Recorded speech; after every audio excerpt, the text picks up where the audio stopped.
ஏதோ ஒரு வகையில் ஒரு மனிதனை தேவன் சந்தித்து கொண்டே இருப்பார்.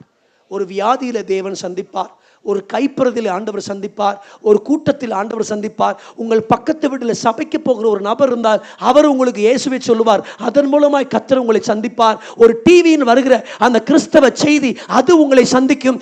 ஏதோ ஒரு வகையில் கர்த்தர் உங்களை சந்தித்து கொண்டே இருக்கிறார். எனக்கு இயேசு தெரியாது, எனக்கு யார் இயேசுவை அறிவிக்கலன்னு சொல்லி ஒரு நாள் அவர் வருகையில் ஒருவரும் சொல்லிவிட முடியாது. ஆமென் சொல்லுங்க பார்க்கலாம். மதத்தை மாத்தலையா மனுஷனை நரகத்துக்கு காப்பாற்றுகிற ஒரு பெரிய ஊழியத்தை நாங்கள் செய்து கொண்டிருக்கிறோம். Listen to me.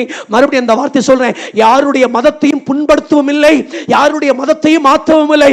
ஆனால் நாங்கள் செய்கிற ஒரு ஊழியம் ஒரு பெரிய அழிவு உண்டு வரப்போகிறது. அந்த அழிவுக்கு மனிதனை தப்புவிக்கிறதுக்காக தான் இந்த ஊழியத்தை செய்கிறோம். அந்த அழிவிலிருந்து தப்புவிக்கிறவர் இயேசுவை தவிர ஒருவரும் இல்லை என்பதை அறிவிக்கிறோம்.